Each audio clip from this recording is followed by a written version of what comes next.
Okay, and welcome back. Today we got Hubbard and Mr. Gavin. Second attempt.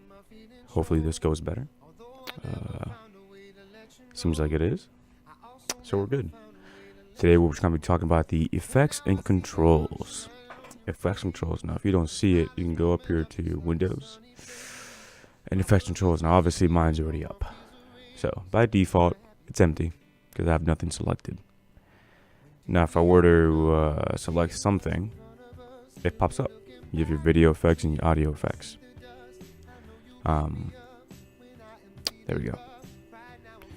So, the effects controls listed here belong to this clip, the one that I have selected. If I were to bring something else in, let's say I bring in, I don't know what this clip is. Let's see what this is. So double click on it.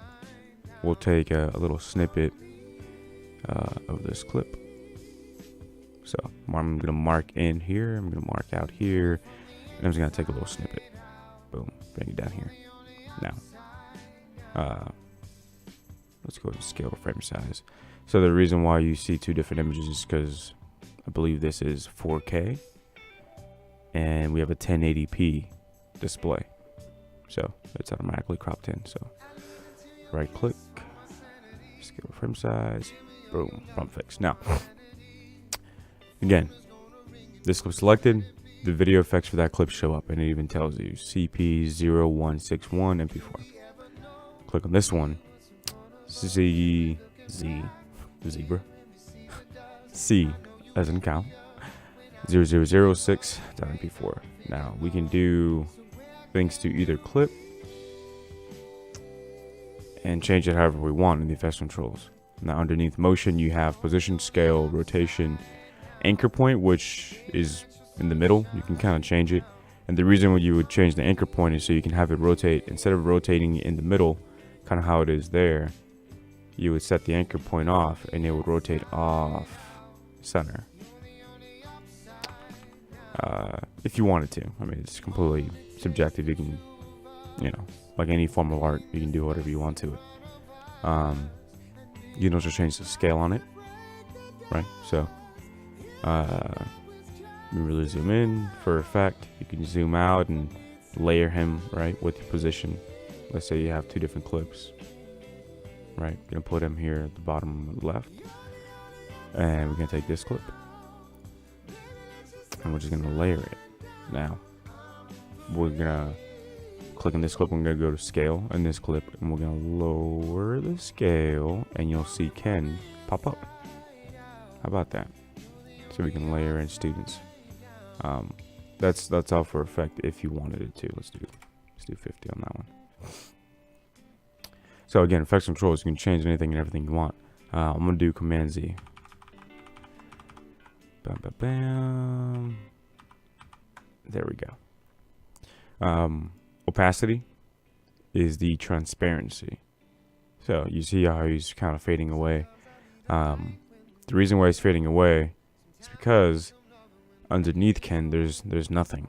This is my video 1, this is video 2, and this is video 3. If you look underneath video 2, there's nothing. So Ken seems to just kind of fade away into the nothingness. That seemed really dark for some reason.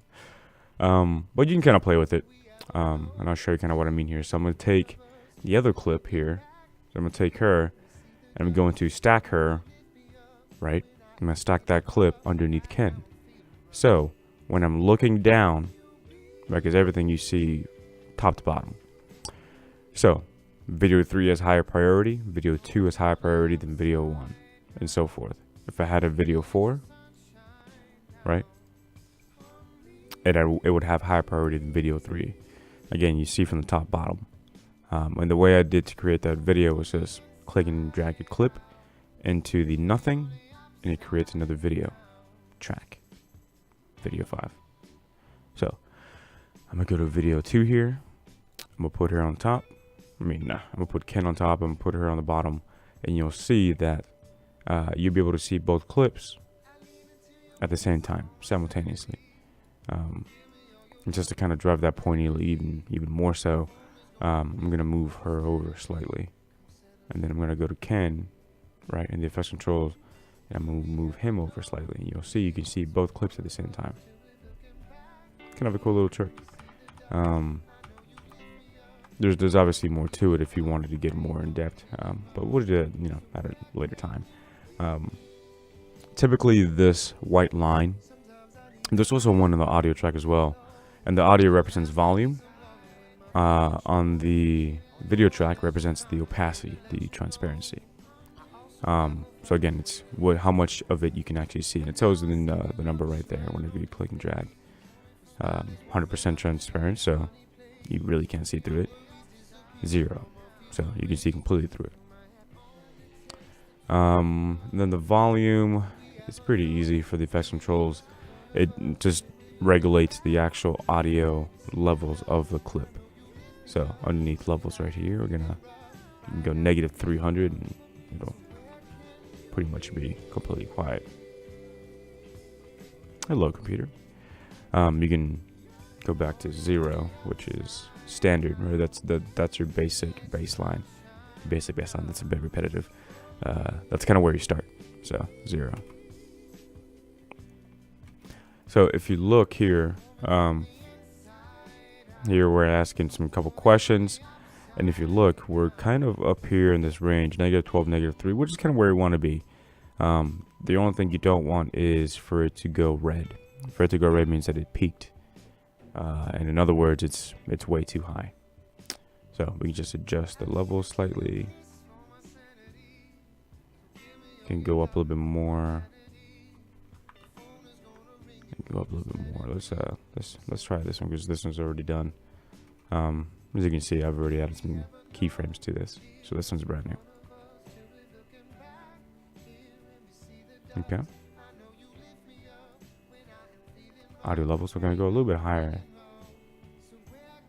Right there. So -15, maybe we'll go 2. Slightly higher. 2.5. Okay, we'll keep that -6. Alright. That's basically the effects controls. It'll let you do anything and everything to your clip. Alright.